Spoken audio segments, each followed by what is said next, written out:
Hello, and welcome to episode 48. Getting close to the 50. Yeah, I know. Far out. We're like half a century old. Aww. Ah, you look so good. And so do you. I love your new haircut. Thank you. By the by, yeah, I'm Dr. Greenfield. This is Dr. Radness. R-A-D. That's all I need to say. And together we are the partial historians. Not partial in talent, I might add. Just partial because we like Rome. Yeah. But anyway. Picking up from where we left you hanging at the end of the last episode. Yes, we're chugging along on our journey to trace. From Rome, yes. From the founding of the city. That's right. Yeah. We're deep in the misguided narrative territory, where the Romans don't really know quite what to do with themselves because they seem to be losing. Yeah. And they're not really sure what to do about that. You almost wonder, actually, this is just by the by, something I'm just thinking off the top of my head. This is so often the case with my remarks. Do you think that the people we're looking at, so like Livy and Dionysius, who are writing, like 500 years after this happened, well, at least Livy is, do you think that they're consciously, making these decisions, or do you think that maybe by the time they're writing, it's a bit of a tradition that's been established about what happened at this point in time? Look, the trouble is that we've got a lot of other historians that we know of by name, and we have fragments of, and nothing else. Yeah, exactly. Yeah. And it's clear that Livy and Dionysius are relying on certain traditions of historiography that the Romans are engaging in. Yeah. And but it's not clear how conscious they are of... Yeah, and well, their style is very different from the way we engage with history. Yeah. So for us today, writing a story about, Rome, there's lots of caveats about, look, we're not sure about this, look, we're not sure about that. Yeah. Dionysius, for his part, tends to have these little asides where every so often he's like, look, this is the way I'm approaching this. I want to give you this type of information because I think it's important for you as the audience to have it. Yeah. And that's about as far as he goes into his process. And, Livy's kind of the same in that, you do occasionally get, apart from the preface, obviously, but when he's right into the narrative, he occasionally says, look, it's unclear what happened, but this is the version I'm going with. Yeah, and so they seem to make decisions about which narrative they're going to follow without necessarily making it clear that they've decided, and it's just implied that, as the historian, I've made the decisions. Yeah. This is my narrative. Yeah. I guess I just wonder sometimes, does Livy ever, would Livy have been aware maybe that, something happened, something went down? Does it feel like this story is sus? Yeah. I'm writing this story, it feels a bit weird. Exactly. I mean, obviously, I would imagine that maybe yes, because, a lot of the references we have to, Porsenna, a lot of the more concrete asides we have in things like Tacitus and Pliny about Porsenna, sort of capturing the city or the Romans surrendering to Porsenna, they obviously come later than Livy. So obviously there is still some consciousness that maybe something happened. I think they feel that there are issues, and certainly as we get further into Dionysius's narrative, he talks about what happens between Porsenna and Rome as a defeat for Rome. Yeah. So after he's told the story. Yeah, after he's told the story, he does refer back to it on a couple of occasions as a defeat. Yeah. And so there is some awareness there, perhaps a little bit, but anyway. I just started wondering about that. So in terms of our time frame now, we're kind of sitting around about the year 506. Aroundish, we're about to... Which may sound like an alarming lack of progress to our regular listeners. It may. Yeah. And yet, the wealth of detail, the stories that have been told. Yeah, I mean, look, if you want to feel like you've accomplished something, to be fair, we could be going a bit later than that. We could be around 504. We don't really know. We could. There is some speculation about the dates at this point in time. Yeah. Things are a little bit hazy. Yeah. It's about 506/504, depending on whose narrative you want to hold on to for dear life. The consensus generally is about 506. Yeah. The consuls for this year, this new year, it's a brand new year. Yes, Porsenna's gone. Let's start afresh. Porsenna's moved away, left his camp behind, and we have Spurius Lartius and Titus Herminius come in as consuls. Now that sounds like a familiar name. Does it? Didn't those guys get involved with the bridge and something? One of them, maybe. Well, maybe. I can't really remember. That's off the top of my head. Yes. But in any case, there is no war currently happening for the Romans at this point in time, which is very exciting. But guess what? War is happening for somebody else. Yes. In Livy's account, it's one of Porsenna's sons. Yes. Yeah, the famous orator. Who basically decides to lay siege to Aricia, or Aricia, I suppose. Aricia. However you want to say it. Aricia, okay. And apparently seems rather random to the people of Aricia. They're kind of like, what the... okay, I guess we better go and get help. He turns up and surprises them and he's like, I'm going to take your city. Yeah. Nobody's really sure what the motives are for this. Your nose and your city. Yeah, pretty much. Yeah, it seems a little bit random. But I guess, according to Livy, it's basically because Porsenna wants to make it look like, after the whole affair with Rome, that he hadn't just, led his troops out there for nothing. Now, I dare say... We've come all this way, guys. Yeah, I dare say that it wasn't for nothing anyway, but nonetheless. He basically says, okay, sure. So it looks like we have some sort of purpose here. Go and besiege Aricia and have my blessing. And so they go and seek help from some of the Latin states. Yeah, the Aricians are like, well, look, this is a problem. Surprise attack. Yeah. Guys, better get our game together. Yeah. Exactly. So they source a whole bunch of help throughout Antium, Tusculum, and Cumae. Yep. And... Etrurians. Yeah. They gather a whole bunch of people together. Yep. Nevertheless, Aruns manages to sort of push the Arician force back to the city. Yeah. It seems like things don't always go again quite so well up against Aruns. Yeah, they're not doing all that well, particularly the Etrurians in my account. Yes. Yeah. But it all turns around for the best in the end for the Aricians. The Cumans, under the command of, wait for it, Aristodemus the Effeminate. Oh, I told you I was going to say that name! My favourite name! Aristodemus the Effeminate, come on! Wow. I'm sorry. He defeats Aruns. Sorry, listeners, I'm upset. I've stolen your thunder. You have. And you paused to let me do it. It was beautiful. Well, see, in my account, the Etrurians are basically... they're cut to pieces and they lose their general, and so they're like, what are we going to do? I guess we'll just go to Rome and seek assistance, okay? So they basically rock up and say, please, can you help us? And the Romans say, okay, we'll give you a place to live and we'll take care of your wounds and then you can see what you'd like to do. And so Is this the Etrurians? Yeah. Wow. I know. Okay. And then some of them, after they're better, they say... All right, well, I guess we'll be heading off now, but rest assured, we will repeat tales of your hospitality, Romans. But some of them choose to stay. Basically, they're kind of getting fond of the old Romans. And as a result, Livy says that the ground that's given to these people who decide to remain to build their houses is afterwards called Tuscan Street. Aww. That's a nice What an end to the story, I know. The Romans were nice to somebody for once. It's a very cute story. Yeah. Well, it does differ from my narrative. It does, doesn't it? Yeah. Yeah, Dionysius' narrative has the Tyrrhenian army. So Aaron's leftover forces, after their defeat by the Cumaeans, they move back towards Rome into that territory. Right, yeah. And it's them who receive the largesse of the Romans' generosity.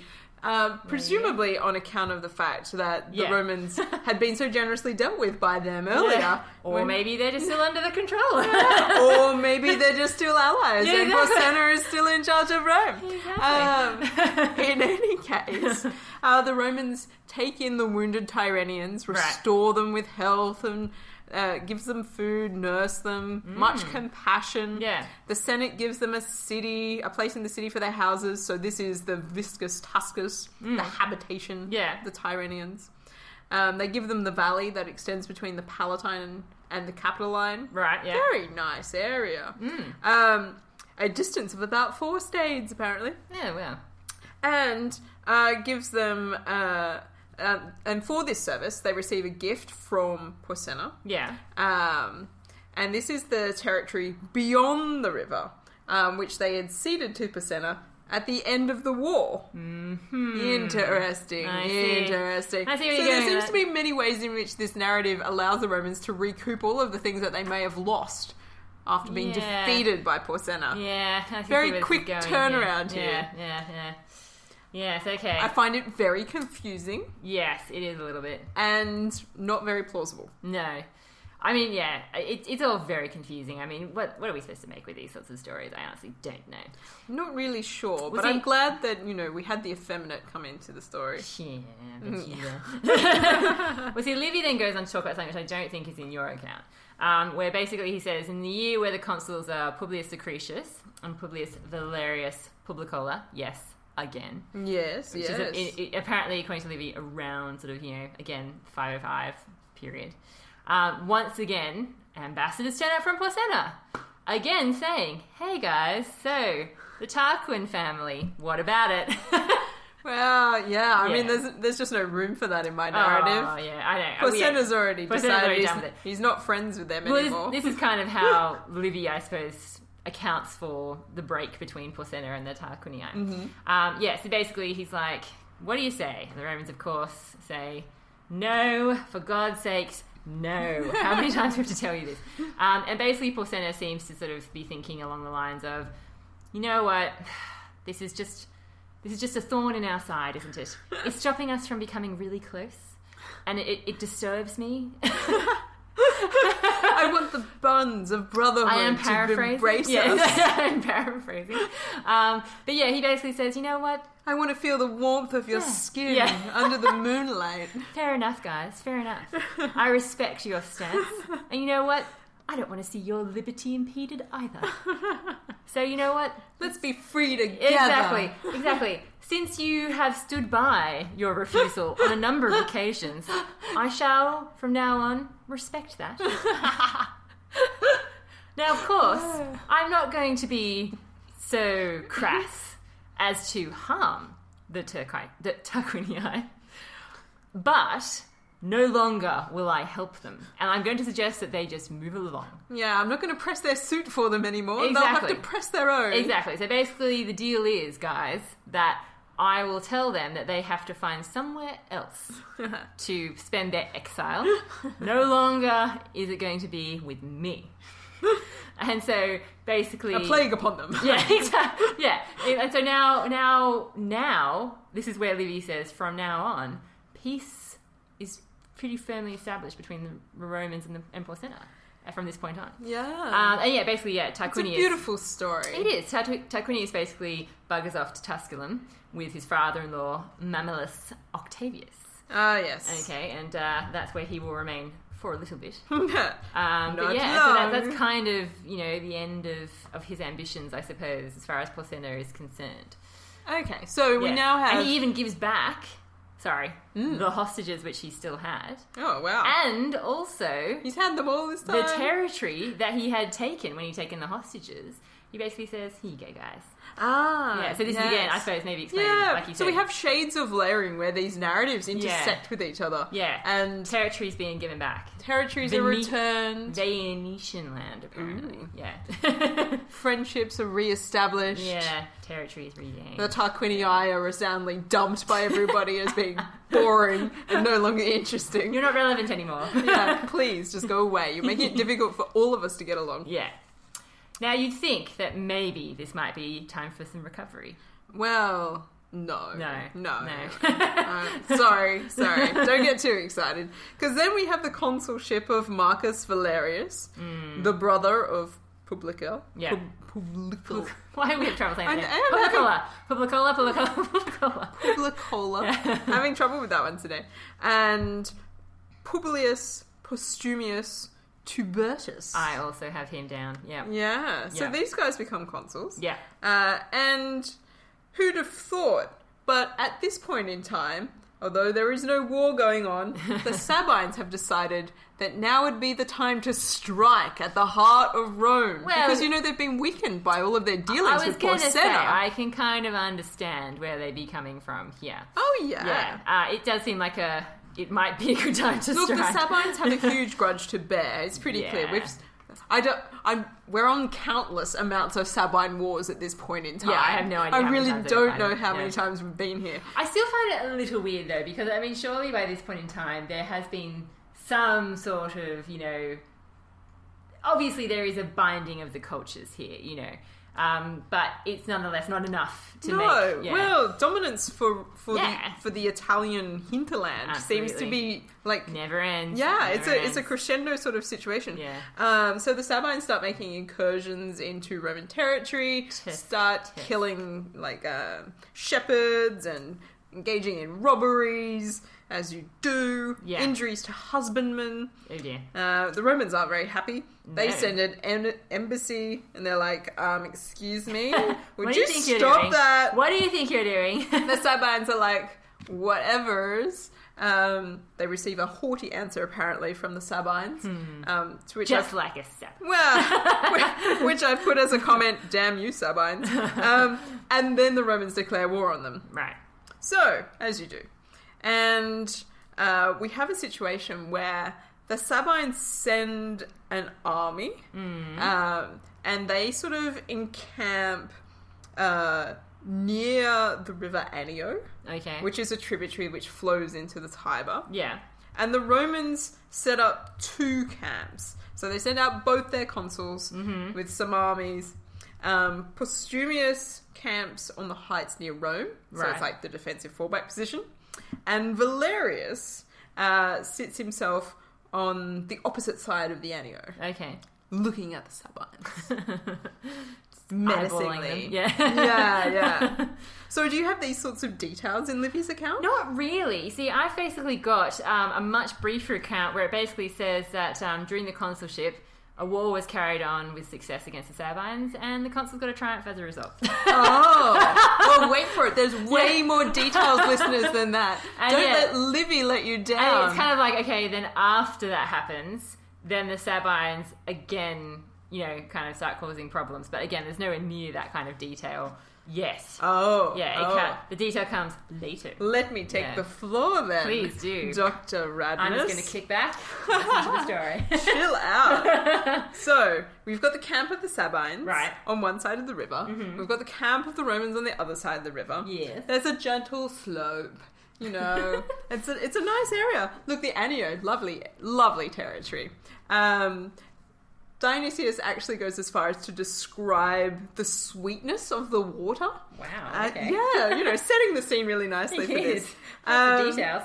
And so the armies are facing off at each other, and there's been no real sort of organisation in terms of, when will a pitched battle take place. Sure, yeah. And things start to break out into little skirmishes where each side sort of runs into the stream because it's quite shallow where they are encamped on either side of. This sounds more like playing. Yeah. Splash, splash. Ew, you got my armor wet. Yeah. Have a little bit of a set to here and there. Yeah. And all of this sort of leads into a very disorganised kind of battle. And so there's backwards and forwards, there's in the stream, there's out of the stream. They're running to camps around the place. Sometimes the Romans are forcing the Sabines back. Sometimes the Sabines are forcing the Romans back. Nobody's really sure what's happening. And then the Romans start to gain some ground. And as they do. Of course. It's the Sabines. I was waiting for it. It's the Sabines. Tibertus sends his legate, Spurius Lacetius, who, if you remember rightly, was the consul of the previous year. So we've got this. Yes. I find this quite curious, actually. So we've got this sort of situation where, at this point in Roman history, you can be a consul and then become a legate. Yeah. Which is not really how it goes. It's not how it goes later on. Yeah. But having your fighting men all on the ground. So Tibertus sends his legate. So Tibertus is the guy who's camped with his army near Rome. Yeah. He sends his legate out with all of the horses. Yeah. To help out. Sure. And they charge the Sabine horse, and there is a lot of fighting and horses die, and it's unfortunate. I'm sorry. Postumius also draws in the foot. Yeah. And the Sabines are really only saved by the fact that the sun starts to go down. So the battle really turns against them. So they run away. run away, in run the away. in the darkness, as you do. And the consuls become masters of the Sabine camp. Nice. And they're like, sweet, all right. They get lots of booty and they're pleased with that. And they're like, all right, we're done here. Let's go home. And then we have this sort of moment where Dionysius positions this battle as like the first moment where Rome really gets back something of its pride that it has lost since its defeat at the hands of Porsenna.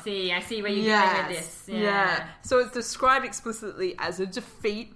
And this Sabine battle is like this little kernel of like, we can get something back here. This is good. It's like when you've broken up with someone after a serious relationship and it's the first time you sleep with someone who's really hot afterwards. You know. Or maybe not that far. Maybe even just someone really hot asks you out. That would be more appropriate, wouldn't it? Well, maybe. But, you know, you've always got to have one to get over the last one. That's the rule, isn't it? And so the Romans decree triumph to both of the consuls for their work. Finally, you catch up to me. Jesus. But they do have some special treats of course they do. for Valerius. Yeah. Because Marcus Valerius has kind of done the set to battle across the street. Right, so he's done more of the work, really. Yeah. Tubertus has just sort of done the backing up, helping out business. So Valerius is ordered by the Senate decrees that he should get part of public land on the Palatine Hill for a house, and that the public should pay for the cost of the building out of the public treasury. And not only that, but particularly special, wait for it. I'm waiting for it. What is it? The folding doors of his house are the only doors in Rome, either of public or private buildings, that open outwards. Oh my God. I know, right? This has never before been seen on any other building in Roman history. Pay attention.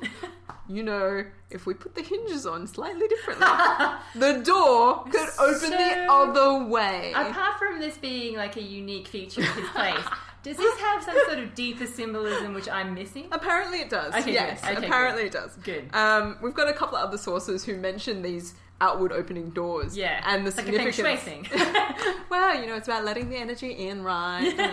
And apparently it's to do with this idea that he will forever be partaking in the public gratitude. The door's always opening outwards. I see. Yeah, the public gratitude is always... See, I kind of think that going in, like, it's kind of flowing into your house. But if everybody's doors open inwards, it doesn't really work like that, does it? Yeah, it's got to be the opposite. It's like you could just open the doors and then, like, everyone would be like...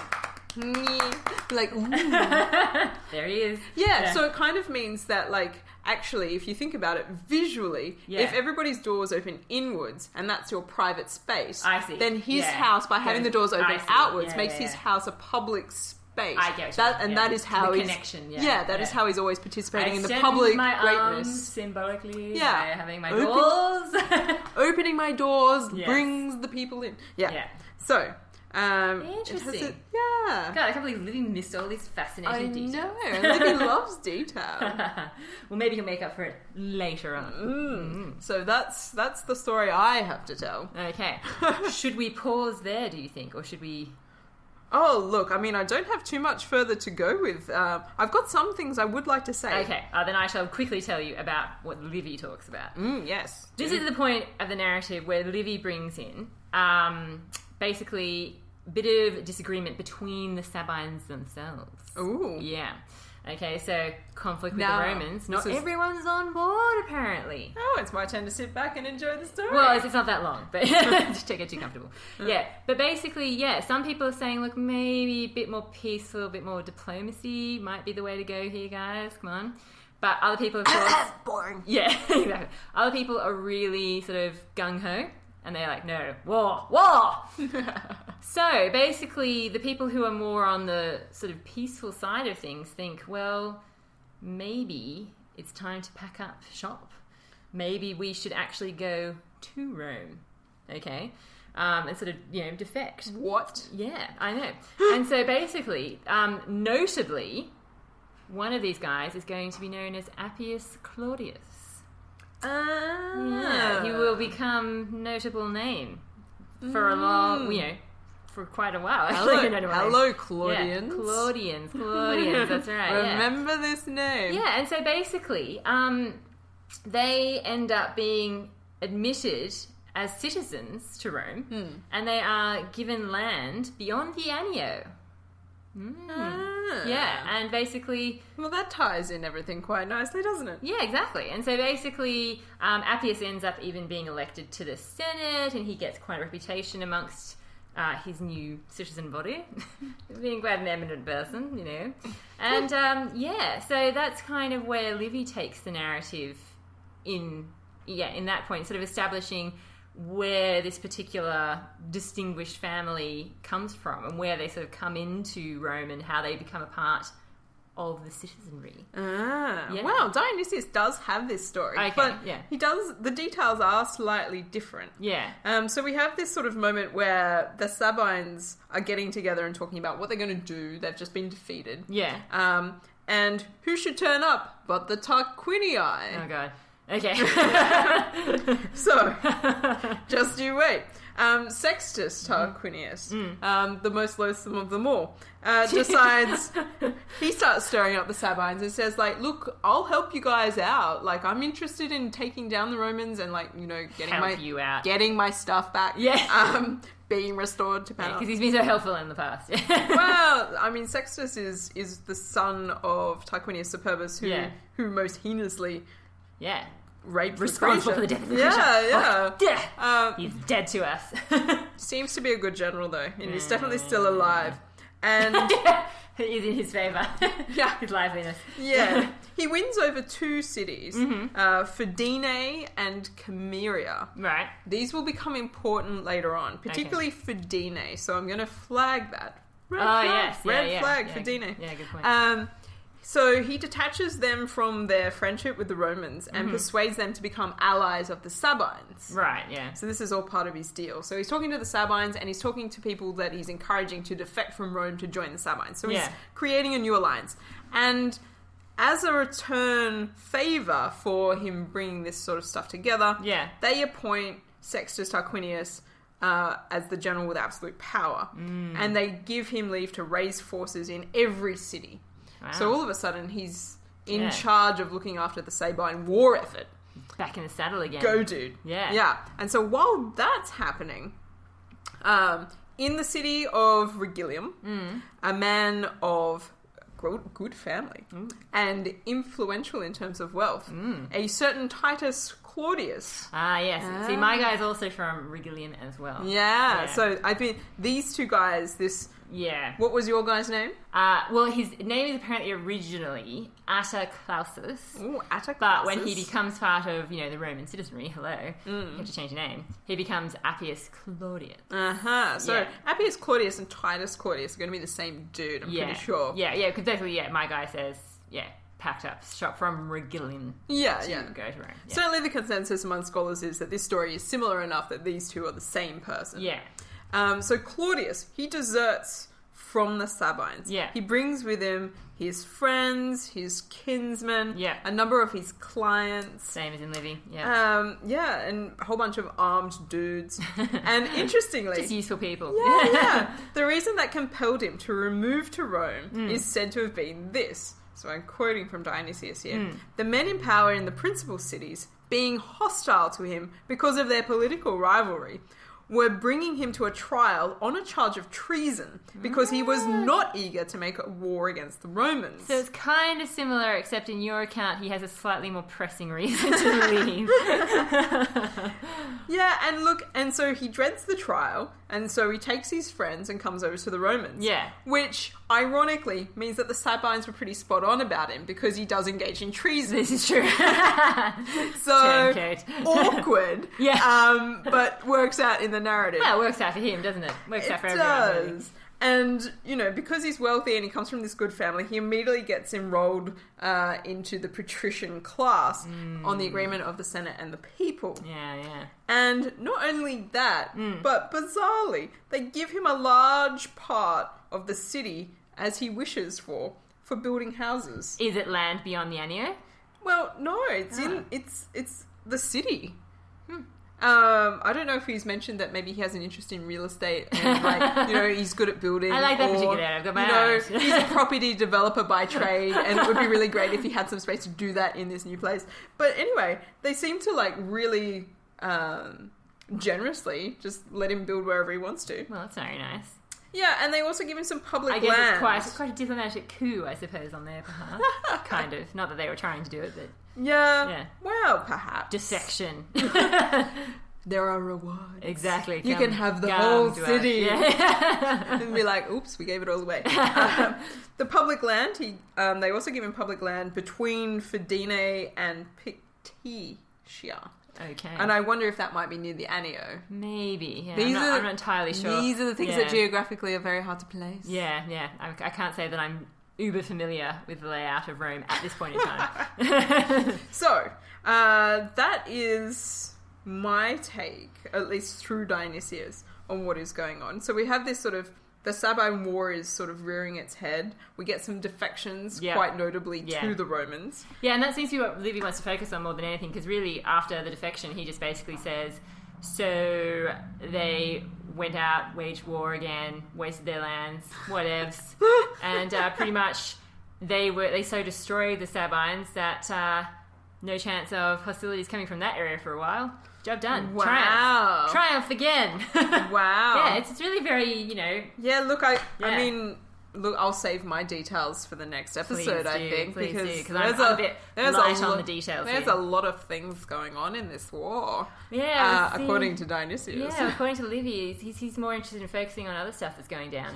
Let's leave it on the cliffhanger. We shall. Who knows what's going to happen next time? War could be coming from any direction. Surprise! Ruined it. All right. Be sure to give us a review on iTunes if you are enjoying our podcast, and feel free to visit us on Facebook or Twitter. Ooh.